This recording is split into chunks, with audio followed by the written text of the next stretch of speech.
Listen, Comrade is way too far from me this morning. I can see you closer. We are officially live now, so of course, just give you guys a couple seconds to come on into the room quickly, and you can hit the share button and give other folks an opportunity to, be part of this morning's conversation with Dr. Gonzalves. So soon as you get that notification, we are good to go.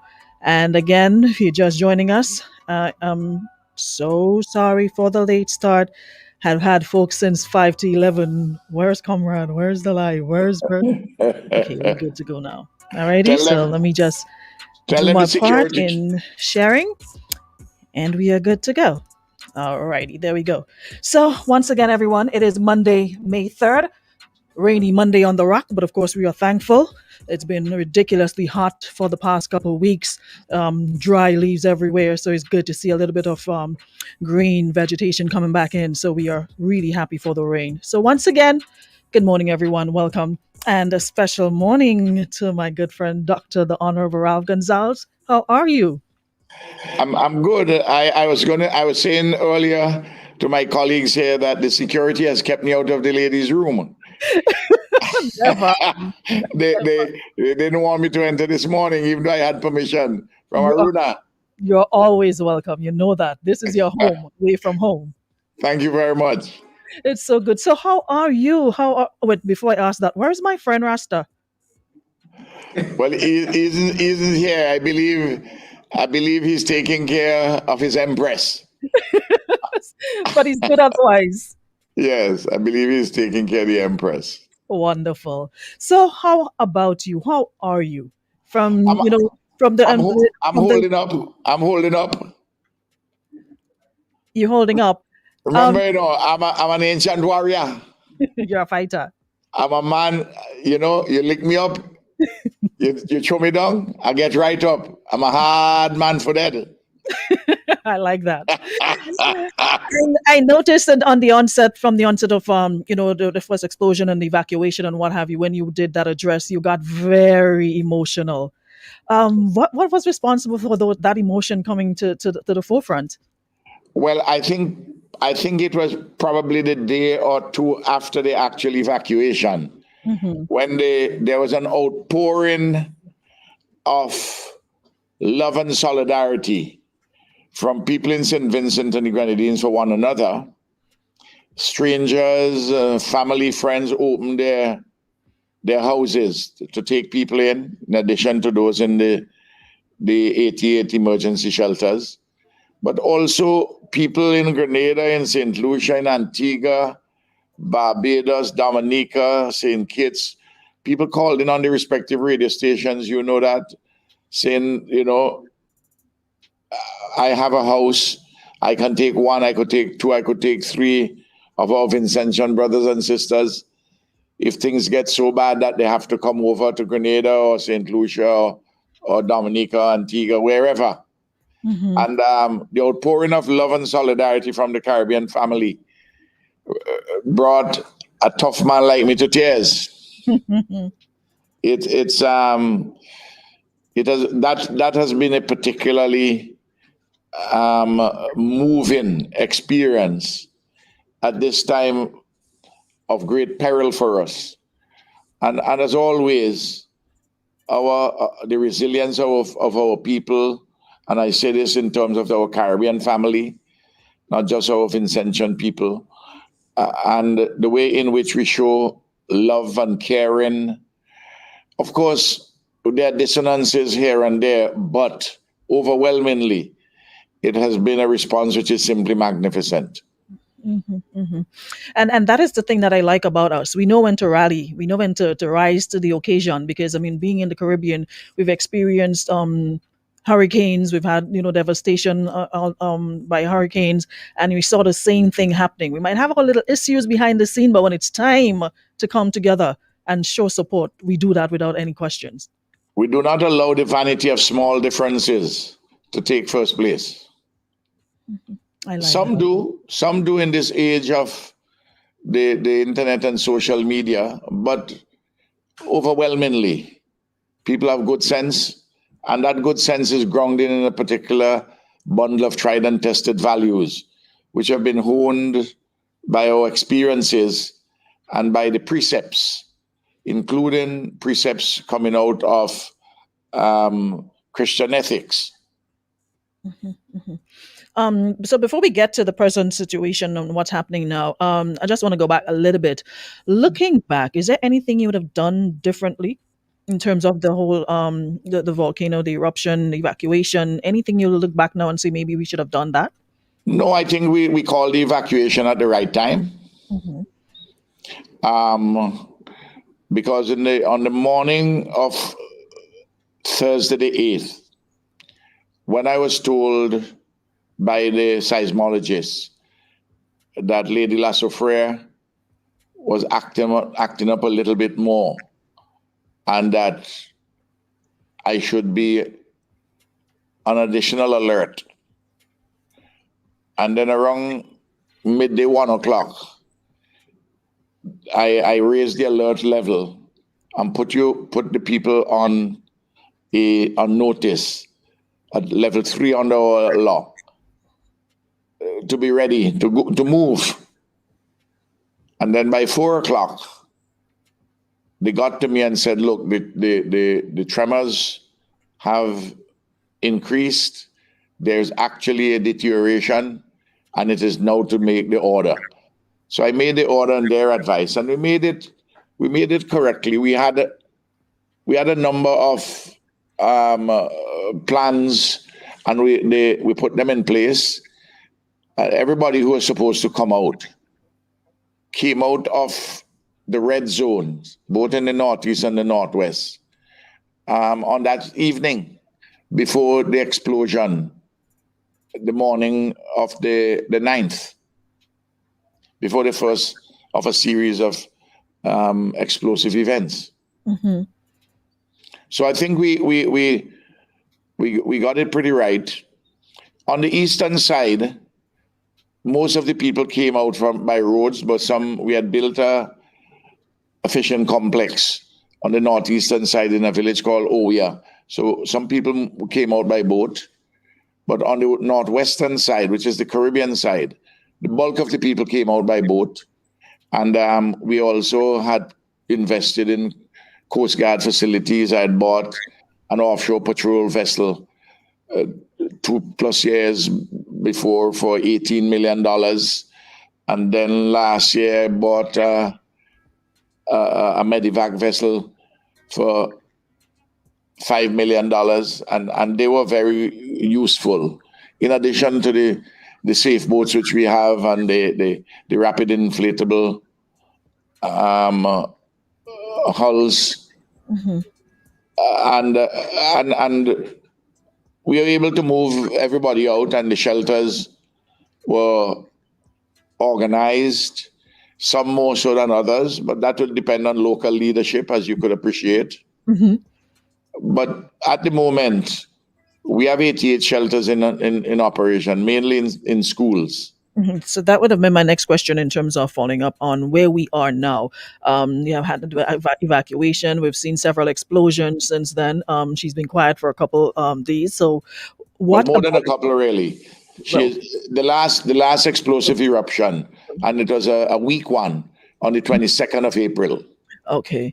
So it's So quite a few days. quite a few days. So what are the scientists saying? What are the folks saying? Well, this morning, I don't know if you listened to the R&R show.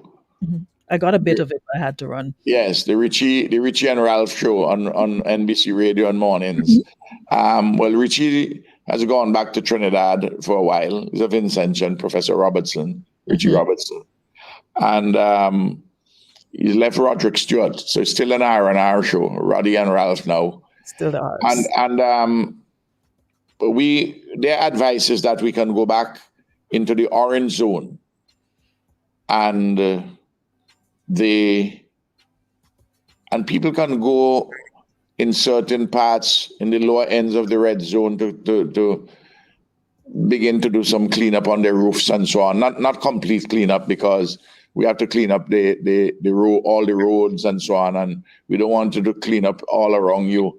And then when we clean the roads of the ash, that it messes up back your place. The ash would blow and so on.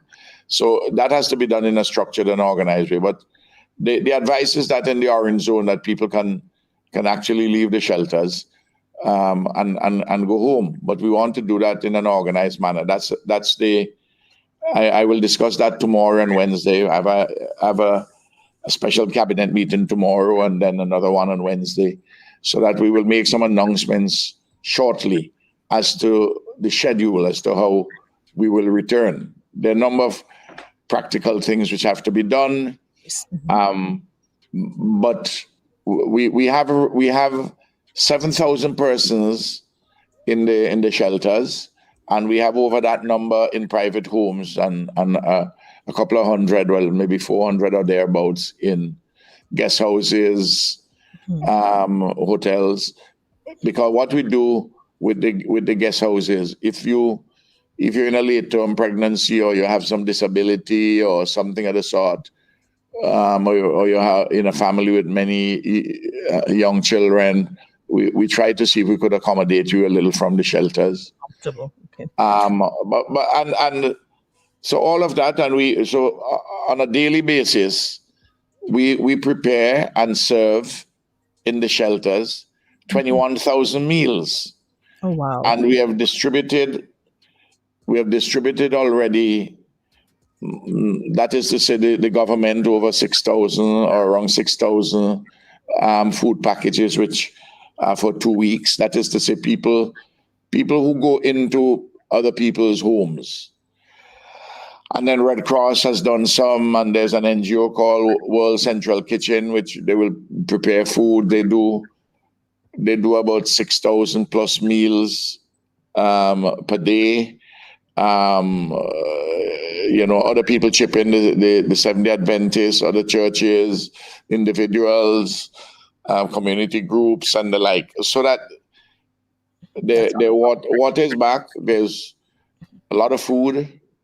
Then there is the shelters are pretty good. One of the looming challenges which There's we about expected is the first before we go to the challenges that you face in terms of I know like you said numerous including Grenada would open their doors to to accommodate folks wanting to leave. Did anybody leave or anybody expressed an interest in leaving? Yeah, it's a trickle, not a flood, and those are being finalized because most people want to stay and do their rebuilding at home. There are some who have friends and family, or some who evacuated, who just want to get out for a little while. There are people, of course, in the yellow zone and the orange zone who would like to go also, but we are not organizing persons from the yellow zone and the green zone to evacuate, because that's not the purpose. It's for those who have been affected in the red zone and in the orange zone. You may have an odd person who has a respiratory problem and the ash may be of some challenge. Well, then that person is certified. We can put them on an official evacuation program. But anybody can travel home where they want to in the OECS. They just have the identification card and they're good to go. Okay. Now, in terms of the shelters, and of course, with having to deal with COVID as well, plus children school and what have you, and there are of course children in the shelters. How are they coping? Are they getting any special care? As I mean, this is a traumatic experience. I'm not even in St. Vincent, and I was traumatized looking at the images and seeing people being leaving the different areas, the red zones and whatever areas. So, what's the special attention that's been given to them? Well, in respect of the children in school, first of all, I should indicate that prior to the volcanic eruption, since the COVID period, we had given out top of the line tablets for the community college, for all the forms in the secondary school, the CPEA class in the primary school, the grade 6 and also grade 5 students. And we are now in the process of distributing the devices for students between ages 5 and 9. There was a procurement delay for those. We actually ordered and distributed about 30,000 devices. We have a history of doing that. We have done it with Acer laptops for certain categories, and other type of laptops for other categories, and so on and so forth. So it's not new to us, and the teachers are improving all the time the delivery of online teaching and learning. But naturally, it has taken a knock in the shelters, and we are what we are trying to do. We're trying to see if we can get alternative accommodation for the grade 6 classes in the primary school, and the fifth forms in the secondary school to go into alternative accommodation, because the schools are having the shelters, and to do blended instruction, both face to face. We want to see if we can do about 6 to 8 weeks before the examinations.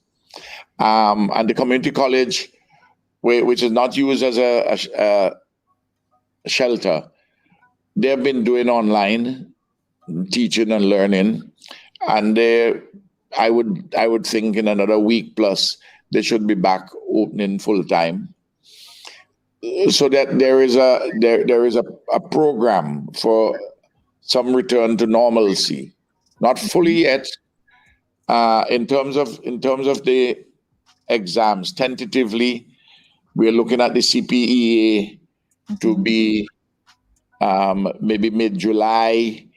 It's a regional exam. This Caribbean Examination Council, they set that exam, and then the CXC and CAPE sometime in mid-August or thereabouts. And these are dates which we are working with. In fact, last Wednesday at cabinet, I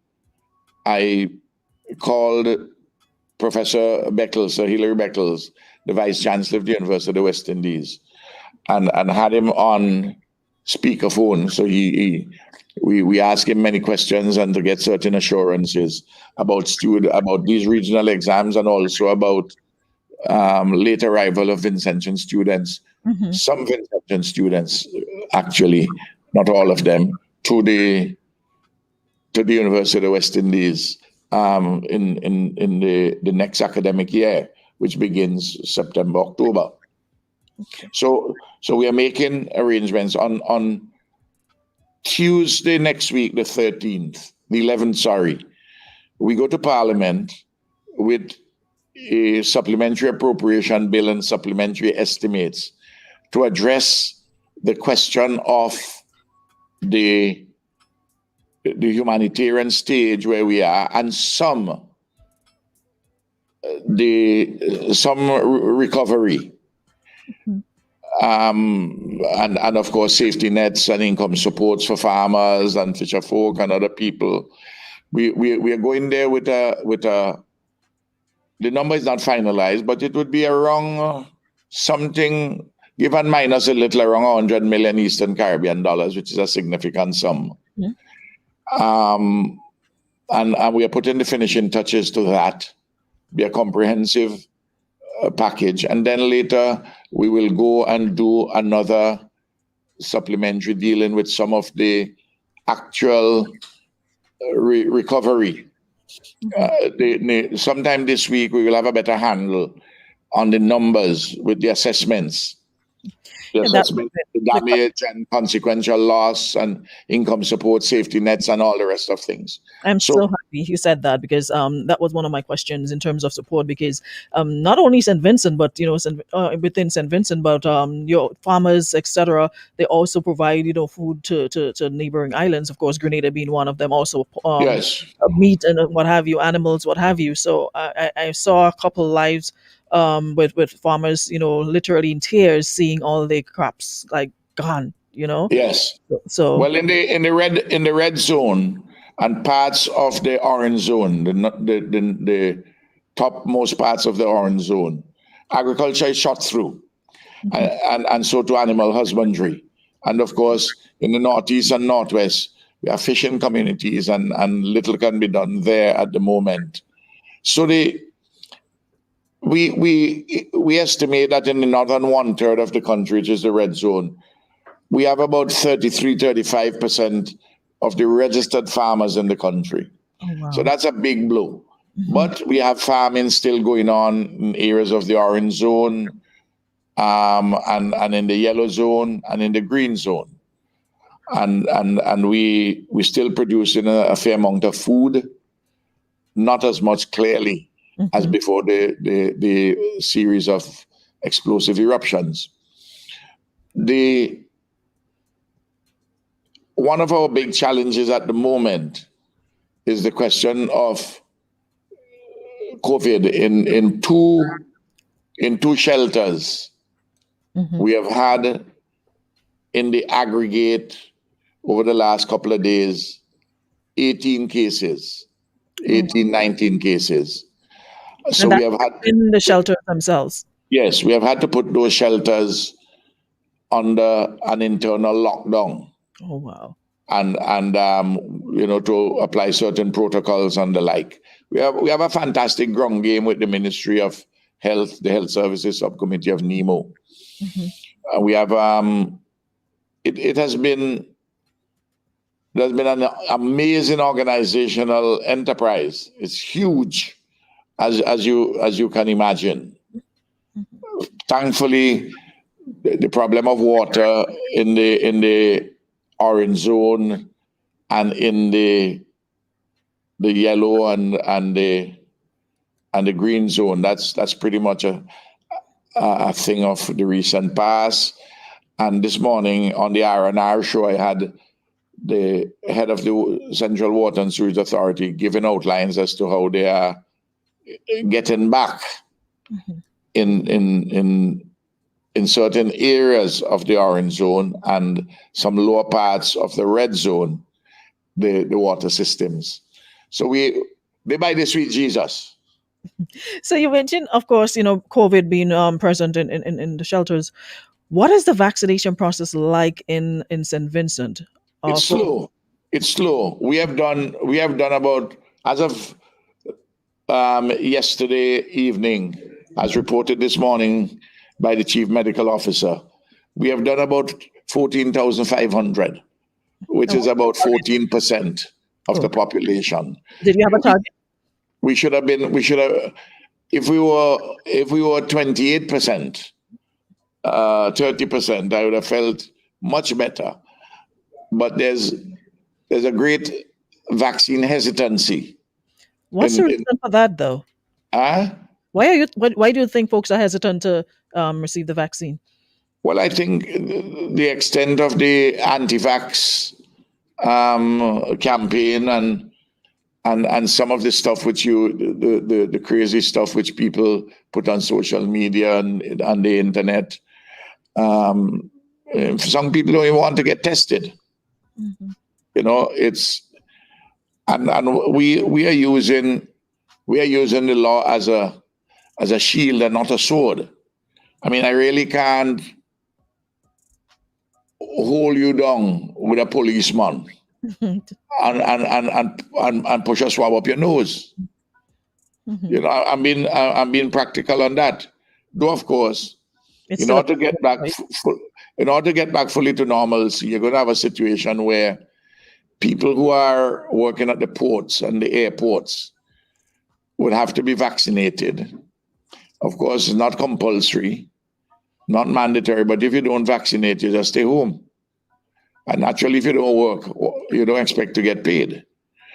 So, because the people who are coming from overseas who are vaccinated, they don't want to be served by people who are to be driven in the airport taxis or those by the cruise ships, from the cruise ships, by persons who are not vaccinated. I mean, the I know I've read in Grenada. I don't know if it's true that they they're thinking about making it mandatory for people who work in the tourism sector. Though that's the conversation now, because like you said, it is not mandatory. You're not compelled to. It is still a personal choice, but given in some areas where you will come in contact employers, of course, will have to make that decision. You need to be vaccinated to work, or you can't. But we're not saying you have to. But Well, that's the point. I mean, look, I tell people, and I'll say this also to anybody who is hesitant in Grenada, as I say in St. Vincent, between September and now, I have taken 16 PCR tests because I had to travel twice to the USA with Eloise. First, to do a complete medical assessment because she had a problem, a serious problem, and which had to be dealt with surgically. And I have a friend at Harvard who is a top notch neurosurgeon who did the operations, very successful. So between St. Vincent and the US, over the period and going and coming, I had to do about 16 PCR tests, and thankfully all of them are negative. And I took the vaccine. I took the Sputnik treatment 1 and 2, and I haven't grown horns. I'm not. I haven't become Neanderthal. I'm up and about working manic hours really, from very early in the morning to late at night, going hither, thither, and yon. So there's these a lot of these propagandistic things, just what they are. I tell people all the time, just look at the sources of the information you get. See who's writing these stuff. Use your own knowledge and experience and assess it. The anti-vax information seems to be more prevalent than get vaxxed. You've seen so many of it. You don't even have to search. It's popping up everywhere, and folks are just keep on sharing so much that after Yeah, a yeah. while, people take it to mean that. All I tell people, don't share that kind of rubbish. But you see, insofar as I am concerned, and people ask me if I don't see these things, I say, let me tell you this. At my age, I'll be 75 in August. I have lived far more years than I have remaining left to live. So I have to use my time meaningfully, either very productively or in matters which give me great pleasure, like reading a good book or listening good music, I like that. It's a or very good. or any such allied activity, and or working to get things done for the country, for the people, for our region, our civilization, our Caribbean civilization. That I don't really have time for rubbish. If a journalist calls me about something and say, "Well, I've seen so and so," I say, "Listen to me, man. Don't waste my time. Ask me something sensible now." You know what I mean? You're not. I'm not going to. I'm not going to dignify a lot of this foolishness with any set of comments. Someone here is saying, isn't that complicated? If it's not mandatory, but in certain areas, if you didn't take the vaccine, you'll have to stay away from the job. I don't think so. Yes, yes. Look, I went the hospital where my wife went to. They were very clear. You can visit your wife in the hospital only if you have a PCR test done within 72 hours before you come and visit. If you don't do that, it's a free and democratic country in America and in St. Vincent. They just simply say you wouldn't be able to see your wife. So I have to ask myself the question, are any sensible taking an innocuous test? What's the problem? I want to protect myself. I want to protect everybody else whom I meet, and I want to protect my wife. So that I don't understand this. It's not just the anti-vaxxers.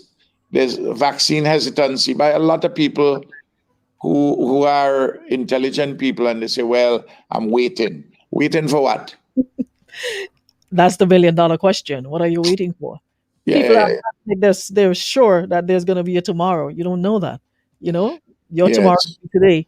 The So fact, side. the fact of the matter is this: um, the, you need to know whether you need to know for yourself and your family and your friends and your community whether you're positive or not. If you're positive, you have to be quarantined and you have to be isolated depending on the circumstances. And then you take the vaccine, and the vaccine reduces markedly the extent of transmission of the virus.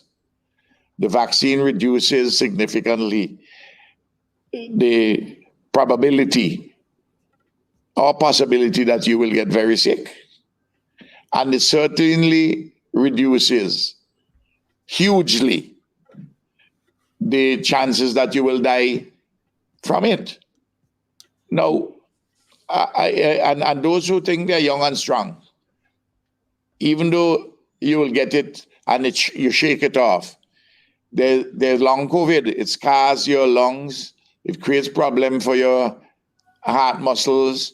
I've been advised that even in the case of women, it affects their mammaries insofar as possible cancer is concerned. And then, of course, if you're pre-diabetic, it rushes on your diabetes. You know, I don't see this issue, and there's this big thing about AstraZeneca. One or two cases out of several million cases of the vaccines. I mean, what you always have to measure in life the benefits as against any minuscule risk. If you are risk averse, you wouldn't want to cross the street. You're afraid you'll get knocked down, so you But stay that's on the point. when you should cross. Well, we're looking at my time, so let me see. I think I got two more questions for you. And you started a bit telling us about some of the challenges. Gave us one. Any other challenges that you Well, faced? one of the areas where which we have to work on an ongoing basis.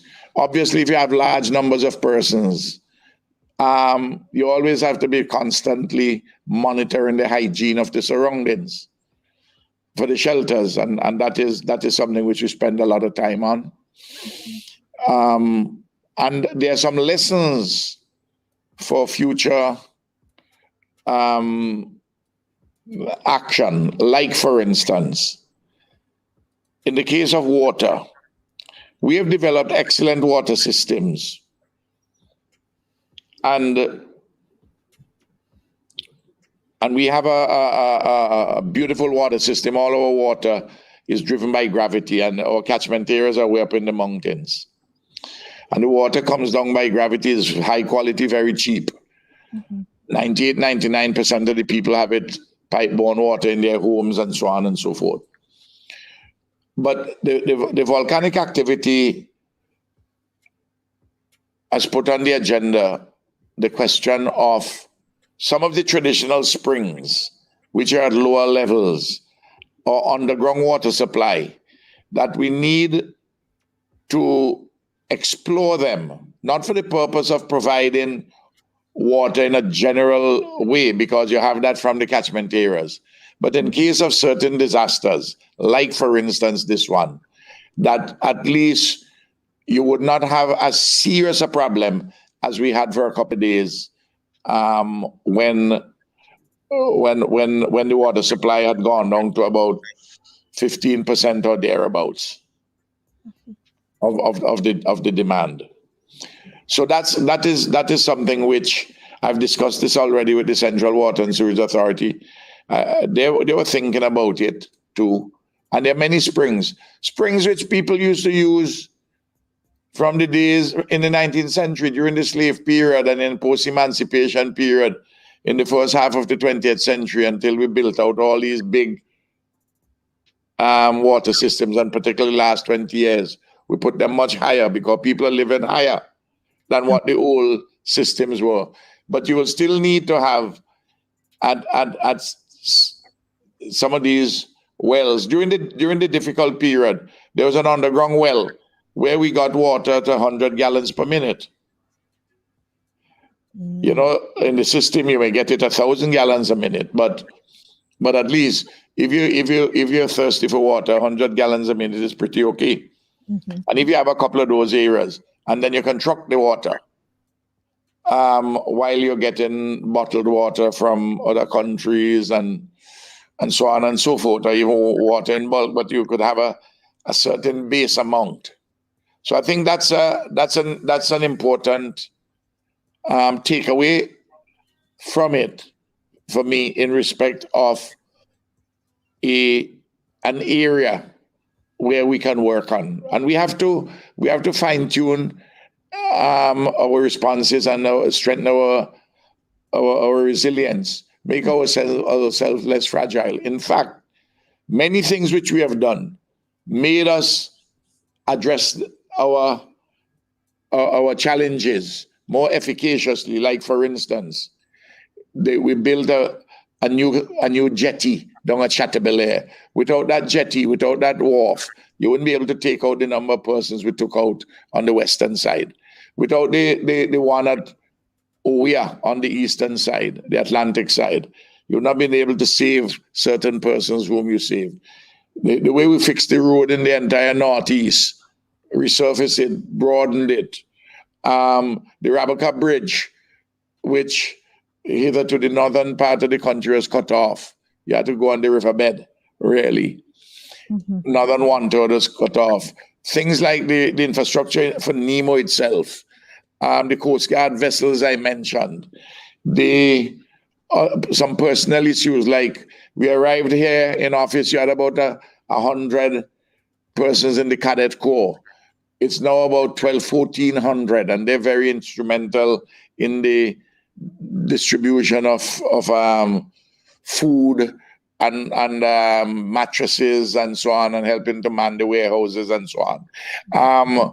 We built out for every primary and secondary school counselors. We strengthened that in social development and in the health sector, which means that now people have psychosocial challenges, because even though you're not directly affected, or even you're directly affected, you nevertheless have a great deal of anxiety, and these anxieties have to be addressed in psychosocial terms. So I give some examples Yeah. of the kinds of resilience measures which we had been taking, and this one which I mentioned about the small springs and traditional springs and underground wells. This that's an area we have to do the costing. Are you going? How much money are you going to put in place for one in a 50-year event or one in a 100-year event, and their maintenance and so on? These are questions which a civilized people must ask themselves, and devise appropriate solutions. And in the same way, the while we are doing all what we are doing, I'm going to Parliament on Tuesday. One of the reasons I have to go to Parliament is that, well, I respect the parliamentary process very much, because you have to be open, transparent, and responsible and responsive. I can't spend more than $25 million in any fiscal year by executive action, by special warrants. And you'll be spending more than that, given the magnitude of this. So I have to go to Parliament to appropriate the money. The people must hear the Parliament debate where we are and how we're going to allocate monies, and so on and so forth. We build our institutions, we strengthen them, even amidst this many-sided challenge of monumental proportions. You will notice that I have used the word crisis, because as if you had heard me on this before, journalists, professors, people glibly, everything is a crisis. But when you say a crisis, Runa, what it induces in people, among the intellectual class, it induces a certain learned helplessness. And every crisis is an occasion to make public policy a continuing university seminar. And for those who are not understanding all of this, they get very pessimistic and they're hopeless For me, a crisis is a condition in which the principals are innocent of the extent of the condition and have no idea as to the way forward. True. But I am not innocent of the extent of the condition or the government or informed people.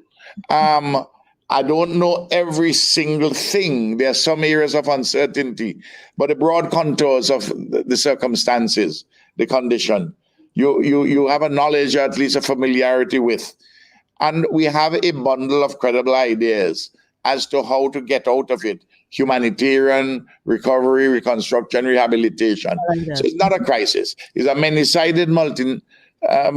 many-sided challenge of phenomenal proportions, great magnitude, but it is not beyond us with our own resilience, our own institutions, our own resources, Can do it. and assistance from our Caribbean family and the global community to build back stronger. It may take a certain number of years. The time would be dependent on the extent of the resources and how fast you move, but you prioritize what you have to do in going forward in a sensible manner. And that is what a serious people are about. And that is what governance is about. Comrade, I have one more question. We're almost out of time, but I gotta ask this one. So, There was a lot of discussion about the timing of SVG's bid for the UN Security Council seat. And some thought it was overly ambitious, and even noticed some of your citizens thought it was a meaningless exercise that, won't bring any benefit to your country. So in light of what has occurred with the eruption, do you think your seat on the council influenced global response? well, they're seeing it. They're seeing it. They're seeing it. You know, the point about leadership is to see